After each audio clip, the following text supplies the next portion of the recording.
Buenas tardes, chicos. Me alegra tenerlos a todos por aquí nuevamente. Realmente es para mí un honor que estén aquí. Eh, bueno, como pues se pueden dar cuenta, aquí en la pantalla tenemos a un personaje el día de hoy. Vamos a realizar una sesión un poco diferente. Y como ustedes saben, pues este espacio está también hecho para construir, hecho para crear. Y pues entre eso, pues para el día de hoy, hemos traído un invitado. Su nombre es Robert Jaime. Pues, ¿cuál es la idea? Él es lo que Él es un escritor que hace poco pues terminó su libro, en donde nos narra un poco la historia de la vida en la cárcel, ¿no? Lo que es ese contexto allá detrás de las rejas, que en pocas ocasiones nosotros nos preguntamos realmente lo que sucede, ¿no? Entonces, pues para esta ocasión hemos traído, como les digo, al invitado.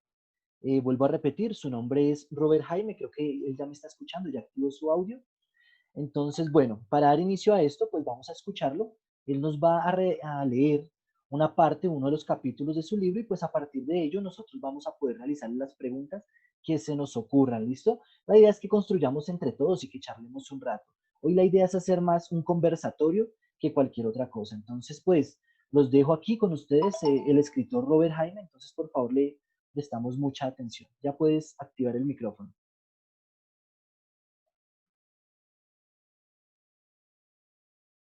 Tienes, tienes el micrófono desactivado, Robert.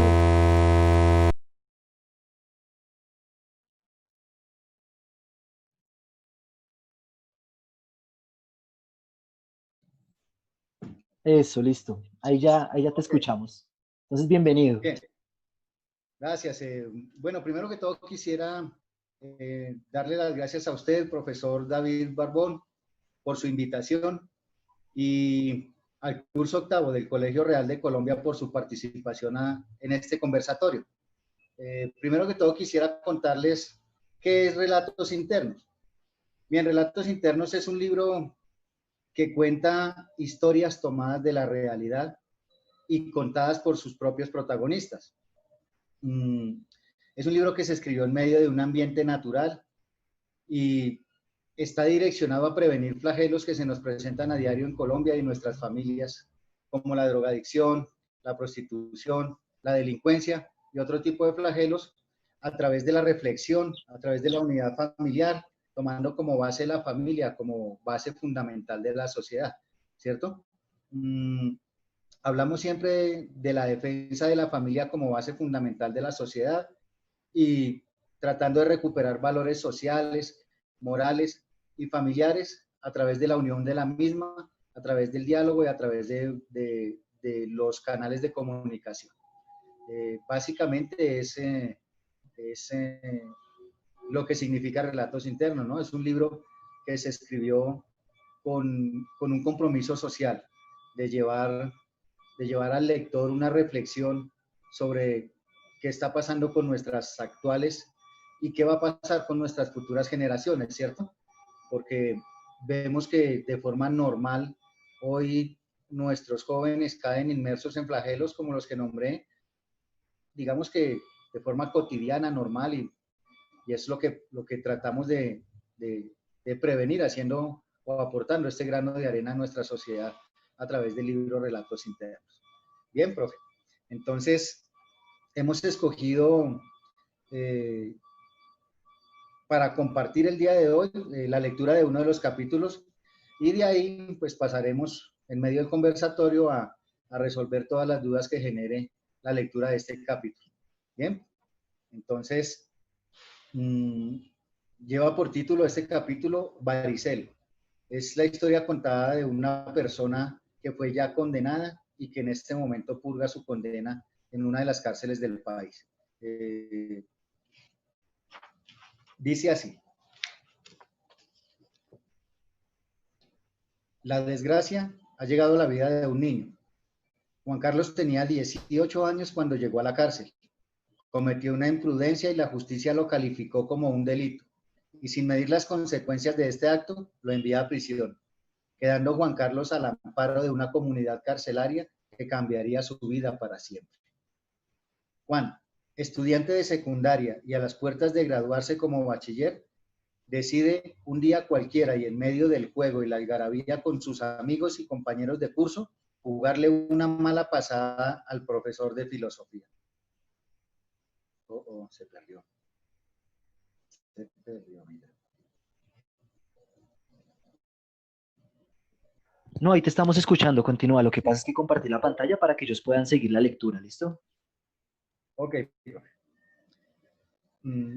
Este, que durante el año escolar había sido, según Juan Carlos, la pesadilla del colegio, demasiado estricto y complicado para unos estudiantes de último año y con expectativas de vida cursando por sus mentes, tenía entre ceja y ceja el nombre de Juan Carlos, con el fin de aplazar su graduación, exigiéndole demasiado en su asignatura. De tal manera que un día cualquiera el docente olvida sus lentes en el salón de clase, dejando a la imaginación del estudiante jugarle una broma.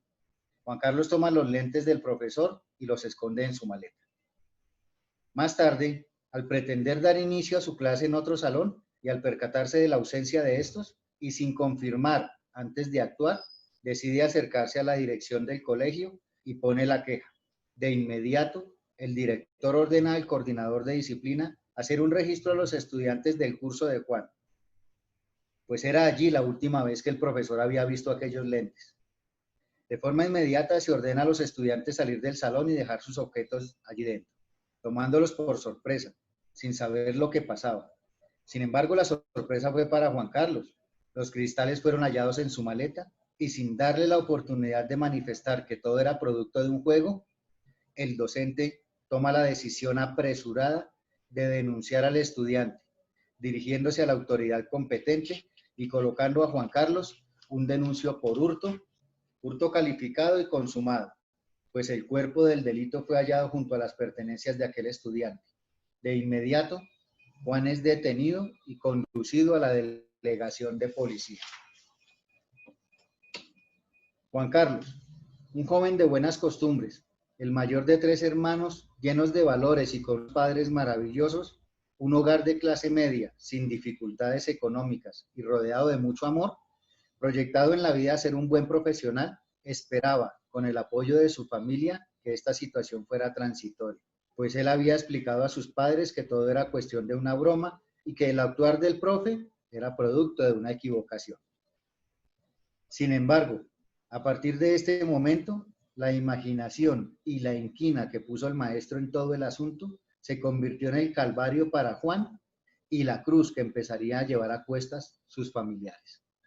En este país, donde la justicia es bastante lenta, la familia, en compañía de un abogado, se alista para dar la pelea en los estrados judiciales, en pro de demostrar la inocencia de Juan Carlos.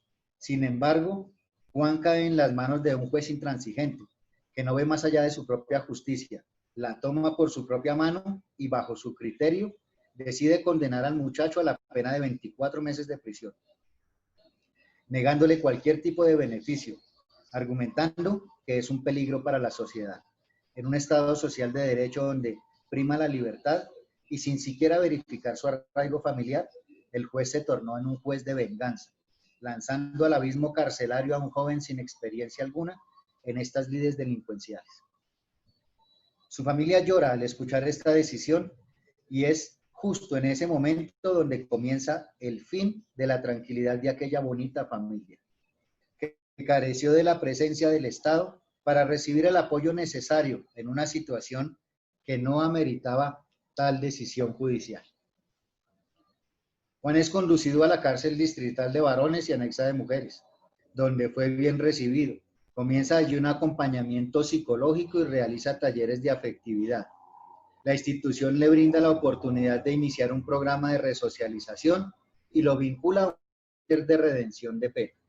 En la cárcel distrital, Juan lleva una vida tranquila, duerme bien, se alimenta de la misma forma y su familia tiene la posibilidad de visitarlo cada semana, brindándole todo su amor.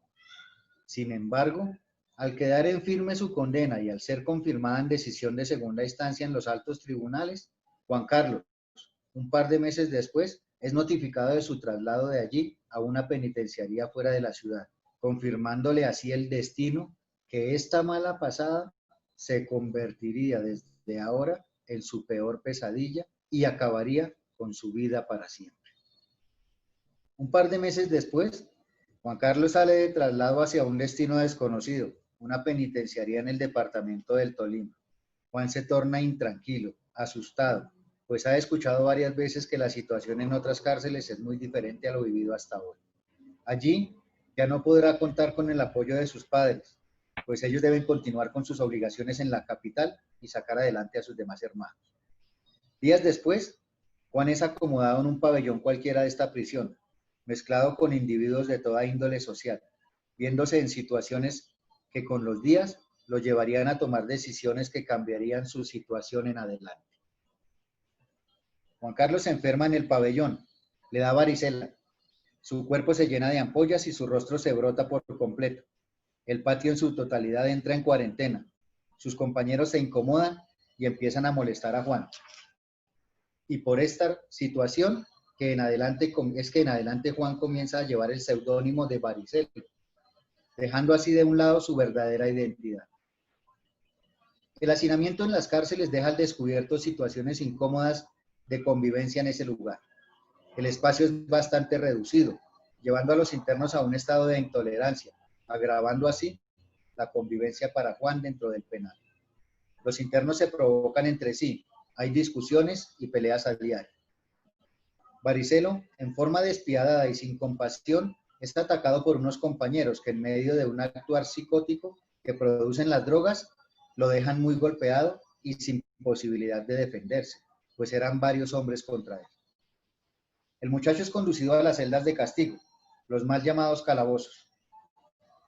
Allí, aparte de las laceraciones producidas por la pelea, Varicelo es aislado por parte del Cuerpo de Custodia y Vigilancia, quienes en pro de velar por la vida y la integridad de los internos deben aislar a Varicelo, pues este había sido culpado de perturbar la convivencia dentro del pabellón. Permaneció allí por espacio de 2 semanas, sin conciliar el dolor de su cuerpo por las heridas recibidas, soportando las inclemencias del clima, pasando hambre y soportando malos olores. Allí tiene la posibilidad de hablar con John, compañero de pabellón y que también se encontraba en la misma situación como consecuencia de una falta cometida en medio de una gresca. Estos sobrellevan el castigo compartiendo lo poco que tenían al alcance y de paso afianzando su amistad para poder así pensar en lo que sería su venganza. Semanas más tarde, luego de haberse recuperado de la avalancha producida por los golpes recibidos, Juan Carlos, alias Varicelo, llevado por la rabia y el rencor y el deseo de venganza, toma decisiones adversas en su vida, al estilo de vida de paz y armonía al cual estaba acostumbrado. Llevado por el despecho, empieza a verse inmerso en el mundo de las drogas. Y en medio de ese viaje que le produce alucinaciones, comienza a fraguar su venganza en medio de una comunidad olvidada por nuestra sociedad. De regreso al pabellón, Varicelo comienza a desarrollar su plan. Decide entonces que necesita de un arma para defenderse de sus agresores. Da vueltas en el patio en busca de algo que le sirva para cumplir su cometido. Varicelo camina junto a John y en un instante de lucidez observa lo que ha de ser su mecanismo de defensa, un ángulo pegado a una silla metálica, con el cual podrían hacer de forma artesanal un arma blanca, su cuchillo. Y planea de qué forma obtener aquella pieza metálica sin ser vistos por la guardia ni por algún sapo del mismo pabellón. A la mañana siguiente, teniendo todo el tiempo disponible, comienza la tarea de desprender aquel ángulo de metal, haciendo palanca una y otra vez para esto. Varicelo necesitaba de su ahora socio John, quien debería ser su compañero, avisar cualquier movimiento de la guardia.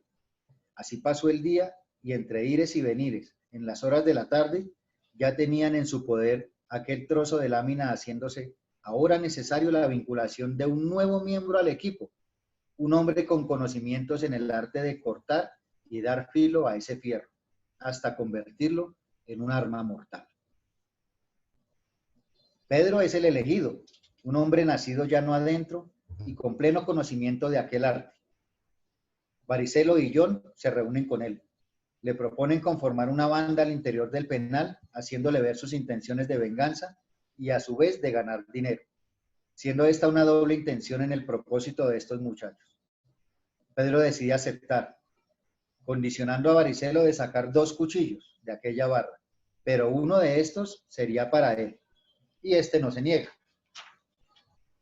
Entre tanto, Varicelo y John escogen 2 hombres más para su propósito, y así queda conformada la banda. 5 hombres en total, con el corazón destrozado y mucha sed de venganza. De otro lado, la familia de Varicelo, en la capital, en compañía de su abogado y sin saber que su prohijado se convertía en otra persona, llevado por las circunstancias, buscaba a toda costa que le fuera concedido el cambio de detención intramural por prisión domiciliaria. Sin lograr que le fuera aprobado dicho subrogado penal, sus padres, muy preocupados, no tienen más alternativa que aceptar esta, la prueba más difícil que Dios les hubiera puesto en el camino, y aún sin saber lo que les venía encima, que era realmente toda una tormenta. Pues al otro lado de la ciudad, su hijo, en compañía de sus secuaces, hacían de las suyas, aprendiendo a pelear y a defenderse con arma blanca. Traficaba junto con su banda con drogas, comprando, rebajando y vendiendo al mismo tiempo que consumía y se sumía en ese viaje cósmico que lo enaltecía y le hacía creerse superior a los demás. Con el tiempo, la banda se toma el poder del pabellón. Varicelo, en medio de su traba, se siente poderoso, sin llegar a imaginar que su poder actual sería su condena social, ya que lo llevaría a un túnel sin salida. El día a día transcurre en la cárcel de forma similar. El calor, el hacinamiento, las drogas, todo esto lleva a que los bien llamados derechos humanos hagan presencia en aquella prisión sin ser bien recibidos por los internos. Pues para ellos impera la ley de la cárcel, el poder. No hay allí garantías de vida para nadie. La supervivencia depende de cada quien y de sus habilidades para cuidarse la espalda por sí solo. Un día cualquiera, se arma una gran gresca al interior del patio. La guardia, cansada de tanto disturbio y al ver que no pueden mediar, decide adentrarse en el pabellón acompañado de un grupo antidisturbios para controlar dicha situación, al mismo tiempo que realizan una requisa general a todos los internos, al patio y a las celdas. No dejarían ni un solo rincón por revisar, confiscando armas blancas, drogas y otros elementos prohibidos. Al que más mal le fue en esa requisa fue a Varicelo, quien al creerse líder del patio llevaba consigo una cantidad de droga suficiente para ser judicializado por el delito de porte y tráfico de estupefacientes. Este delito trae como consecuencias negativas para Varicelo, pues la denuncia impuesta por las directivas de la cárcel ya no le permitirían tener la posibilidad de un beneficio a su condena inicial. Según el Código Penal y de Procedimiento, manifiesta que los delitos cometidos al interior de las instituciones carcelarias serán castigados de forma drástica, sin esperanzas de obtener algún beneficio y ejecutadas sin la posibilidad de realizar una acumulación judicial de pena. Juan Carlos, para ese momento, ya no pensaba en su familia, en su amor por él y sus aspiraciones de realizar una carrera universitaria. Se había acostumbrado a su nueva vida, corroído por el mal y consumido en el bajo mundo de las drogas, con un pensar delictivo. Es decir, de aquel joven estudiante aplicado y afectuoso ya no quedaba nada. Juan Carlos, alias Varicelo, es conducido a los estrados judiciales ante un juez de conocimiento, quien después de verificar las pruebas lo encuentra culpable del delito de porte y tráfico de estupefacientes. Al encontrársele en su poder una cantidad promedio de 250 gramos de marihuana y algunas otras sustancias psicoactivas, dejando claro la gravedad del delito cometido al interior de la institución carcelaria, y es sentenciado a pagar una pena de 60 meses de prisión que comenzará a regir una vez termine con la pena inicial de 24 meses por la cual llegó a la cárcel por primera vez. Esta decisión judicial, aparte de enredar la situación de Varicelo, termina además volviéndolo más agresivo. Ya no pensaba en la libertad ni en algún beneficio jurídico. el trasfondo de su vida está basado en un mundo diferente. El tiempo transcurre y los hilos familiares ya no lo mueven.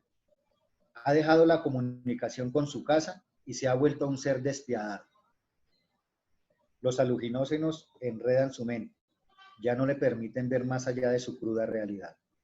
El dinero que gana por el tráfico de drogas es ahora su único sustento, direccionado a suplir sus necesidades en el penal. Varicelo, sin saberlo, tiene encima una constante vigilancia y una investigación interna por parte de las directivas del penal, quienes se hallan tras este y su banda para desactivarla y que vuelva la paz y la convivencia en el patio. Es así como, pasado el tiempo y en su actividad de distribuidor de estupefacientes, Varicelo y sus cómplices terminan de enredarse la vida cobrando una vieja obligación. Después de la salida de la visita, un día cualquiera, la banda se dirige a su acreedor, que para ese momento llevaba varias semanas sin cancelar la deuda por la venta de alucinógenos. Sin embargo, al obtener una respuesta negativa ante el pago, Varicelo, en medio de la furia por recuperar lo que consideraba suyo, la emprende en contra de su acreedor, golpeándolo de forma brutal y además, como estos estaban bajo los efectos de los estupefacientes, sin control alguno y sin medir las consecuencias, le propina 3 puñaladas, dejando al hombre tendido en el piso, inconsciente y brotando de su cuerpo una gran cantidad de sangre, a tal punto que de ahí sacaron al interno rumbo al hospital. Varicelo y sus amigos son llevados nuevamente a las celdas de castigo, aunque para ese momento este ya era un lugar, digamos, bastante familiar para ellos, pues en repetidas ocasiones fueron llevados allí como castigo a consecuencia de las constantes faltas cometidas por la banda. Pero con lo que no contaba Varicelo es que el constante seguimiento que ejercían sobre él las directivas del penal, sumado a la gravedad de la falta acabada de cometer, habían colmado la paciencia del director de la cárcel, quien toma la decisión de acumular las pruebas necesarias, sumadas a la denuncia que debía interponer el hombre que fue atacado por estos despiadados muchachos. Y un par de semanas después de haber cumplido su castigo, Varicelo es llevado nuevamente al pabellón, asumiendo que todo seguía como si no hubiera pasado nada. Se toma de nuevo el poder en el pabellón y ahora se presume más temerario. Sin embargo, la vida le cobra nuevamente sus malas jugadas. El director, de común acuerdo con la guardia, el interno que fue herido y la fiscalía quieren denunciar a Varicelo por sus malas acciones, derribar ese castillo en el cual se sentía poderoso y resguardado, pues la ley del silencio que imperaba en la cárcel hasta ese momento lo habían protegido de su enemigo número 1, la justicia. El hombre, desde el hospital donde fue recluido, es convencido de interponer la correspondiente denuncia penal en contra de Varicelo por los delitos de homicidio en calidad de tentativa y lesiones personales dolosas, faciales, dejando ver que aún sin haberse recuperado de las heridas recibidas, dejarían un espacio reservado para la ampliación de la denuncia en caso tal de que quedara con secuelas más adelante. Por la comisión de estos delitos, Varicelo es llamado dentro del proceso a pagar una pena privativa de la libertad según la ley, que va de 104 meses a un máximo de 337.5 meses de prisión, sumándole a otro porcentaje por haberse cometido en persona en estado de indefensión y además dentro del establecimiento carcelario, privándolo así de la concesión de algún beneficio jurídico. Una semana más tarde, el herido regresa al pabellón, decide guardar silencio sobre lo acaecido en la fiscalía por temor a las represalias de la banda, haciendo creer a estos que no guardaba rencor a ninguno y que nada había pasado, para seguir adelante con el compromiso de coayudar a desarticular esta banda. Tiempo después, el hombre, recuperado ya de las heridas causadas por Varicelo, decide que ahora es el momento de continuar con el plan de acabar con el vandalismo en el patio. Se acerca a este y le manifiesta su deseo de cancelar la obligación que terminó desencadenando el ataque del cual fue víctima semanas atrás. Conversa largo tiempo con Varicelo y le manifiesta que de forma muy consciente que sea él quien llame a su familia para convencerla de que le consigne el dinero de la obligación, pues a este no le creería. Y de esta forma lograr que Varicelo cayera en la trampa. El muchacho, totalmente convencido, acepta realizar el cobro, telefoneando a la familia de su deudor, sin llegar a imaginar jamás que su teléfono estaría intervenido por parte de las autoridades. Los padres de Varicelo, muy preocupados, habían caído por hacer un viaje a esta ciudad y visitar un domingo. A la luz de sus ojos, a Varicelo.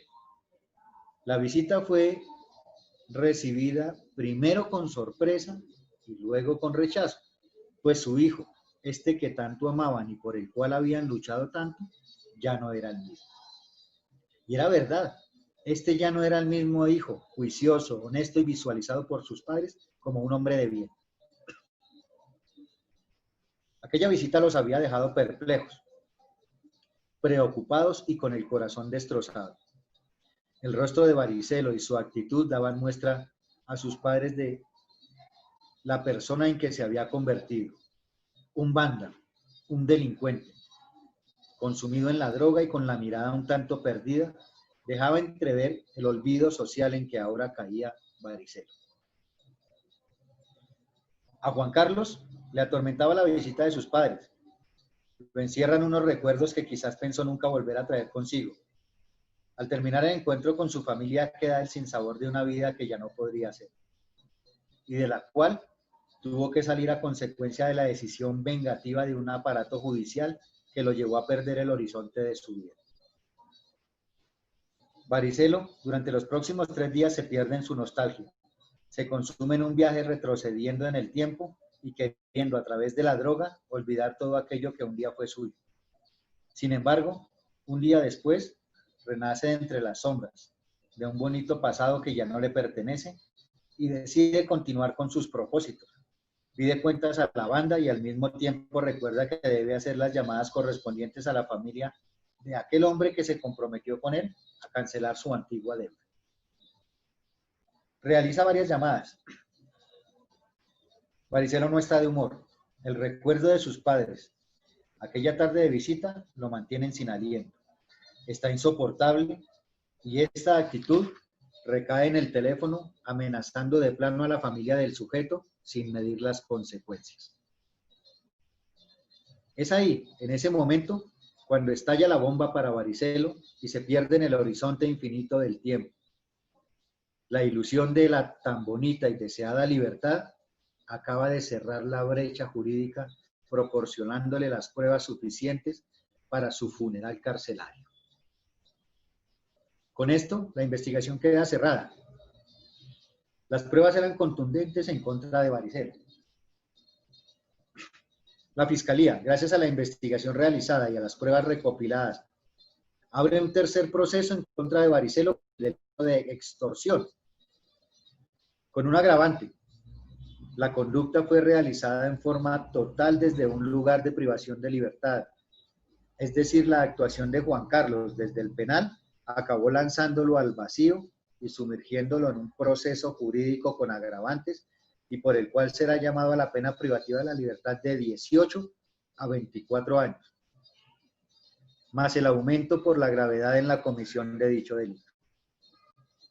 Al concluir este proceso, Varicelo es trasladado a una penitenciaría de máxima seguridad en algún lugar de Colombia y su futuro es incierto. Juan Carlos, un adolescente, quien con apenas 18 años deberá ahora afrontar la evolución de su juventud y su madurez en prisión. Ya no volverá a ver jamás a su familia. Muchas gracias. Gracias a todos por Listo, acompañar esta lectura. listo, Robert, de verdad te agradecemos mucho por la lectura. Realmente es un libro que lo agarra a uno, lo atrae a uno, ¿no? Uno quiere como si continuar leyendo a ver qué es lo que sucede con los demás. Por aquí Chantal dice que tiene una pregunta, entonces te invito a que enciendas la cámara y realices la pregunta. Buenas tardes, profe. Buenas tardes. Bueno, mi pregunta para el escritor es, ¿qué experiencia le dejó haber escrito esto con historias reales? Bien. Aparte de que como esta historia, hay muchas personas privadas en la libertad que ingresaron a una cárcel por una simple equivocación de la justicia en Colombia,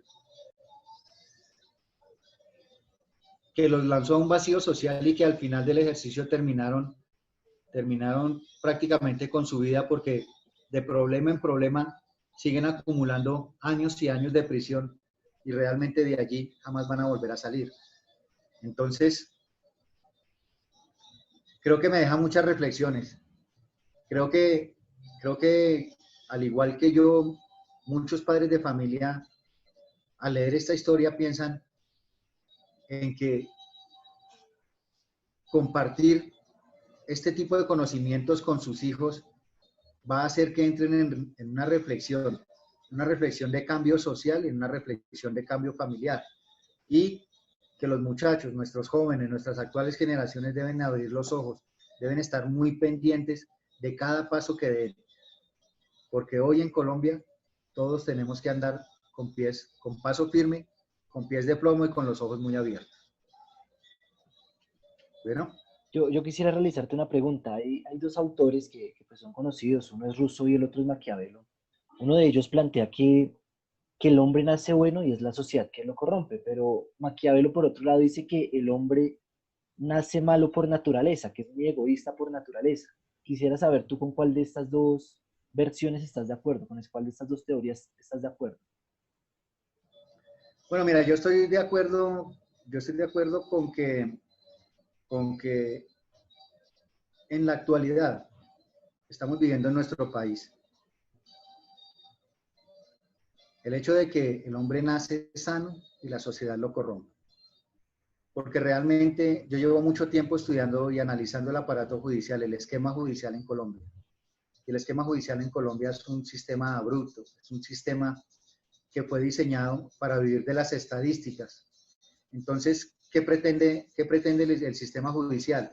Hacerle zancadilla a los hombres, a las mujeres, a los muchachos, para que caigan inmersos en situaciones y poder cumplir con sus estadísticas, condenar. Es por eso que a Varicelo, que era un muchacho, un estudiante noble, un estudiante con valores, de buena familia, que jamás nadie pensaría, ni en sus familiares, ni sus amigos, que podría llegar a una prisión. Y fíjese cómo terminó con una condena de más de 40 años, porque era un muchacho sano y la sociedad lo corrompió, lo corroyó y lo llevó a ese final trágico que tuvo este muchacho. Es una historia real. Sí, señor. Unibio, te invito a que realices tu pregunta. Dale, gracias, profe. Buenas tardes, don Robert. Hola, Juan Andrés. Pues mire, encantado de verdad con su capítulo. De hecho, hasta me quería leer el libro porque por ejemplo, este capítulo demuestra situaciones que son, o sea, que rayan en lo ficticio, pero son tan reales que uno dice, pues madre, yo puedo estar en esa misma situación y ni siquiera me daría cuenta. Me encanta, la verdad, su forma de escribir y expresar lo que estas personas relatan. Pues mi pregunta es, ¿qué significa para usted este capítulo? O sea, para muchos de nosotros es nostálgico, hasta fuerte, pero para el que lo oyó en vivo y el que lo escribió, ¿qué significa este capítulo? Bueno, mira, Juan David. Juan Andrés. Juan Andrés, te quiero contar que cuando hice la entrevista con este muchacho, cuando tomé parte de su historia, tuve muchos sentimientos encontrados. Inclusive mucha nostalgia, me rodeé de mucha nostalgia y derramé algunas lágrimas en compañía de este muchacho. Porque en una sociedad como la nuestra, da lástima, da pesar y da mucho dolor que un muchacho con un futuro prometedor se pierda en este país. Se pierda porque simplemente la misma sociedad lo va arrastrando a consumir una droga, a volverse un vándalo, y posterior a volverse un vándalo, pues tiene que defender esa posición y a volverse un homicida, ¿cierto? Entonces, al escribir este capítulo sentí mucha nostalgia. Dices que raya en la ficción, pero es una historia real. Es una persona condenada. Es un muchacho que a estas alturas del partido, digamos, ya no tiene vida. Un muchacho de buena familia, un muchacho de estrato social. Dos, pero como diría alguien en este país, los pobres no tienen una oportunidad. Y finalmente nunca tuvo una buena oportunidad. Y fue una mente brillante que la sociedad echó al vacío y la hizo perdediza. Sentí dolor, sentí tristeza, porque son situaciones difíciles, ¿no? Son situaciones que muchas personas no conocen. Son verdades ocultas. Esa es. Ok, Dale, gracias. bueno, desafortunadamente pues el tiempo por hoy ya se nos está terminando, son solamente 40 minutos con lo que contamos. Entonces pues por mi parte me encantaría volver a tener a Robert aquí en este espacio para poderle hacer muchísimas más preguntas. No sé si de pronto tú estarías dispuesto, si tienes el tiempo, para poder estar dentro de 8 días nuevamente en este espacio y tomarlo para hacerte muchísimas más preguntas al respecto, porque sé que muchos tienen preguntas. Excelente, profesor David. Estoy muy encantado con su invitación. Le agradezco. De antemano voy a disponer ya del tiempo en mi agenda para poder dejar el tiempo disponible y quedar comprometido con ustedes. Estoy muy complacido por el hecho de saber que los testimonios de mi libro han llegado a sus corazones, que sus estudiantes se han tomado muy en serio estas reflexiones que vamos teniendo, y sería muy importante seguir conversando. Por eso de antemano saco el espacio, me comprometo con usted, con sus alumnos. Le agradezco por esta invitación, por esta oportunidad, y bueno, seguimos adelante, porque la idea es, profe, que podamos aportar a Claro nuestra que sí. sociedad, a nuestros muchachos, alguna reflexión, por lo menos que quede una de tantas que tenemos acá en medio de mis escritos. Sí, señor.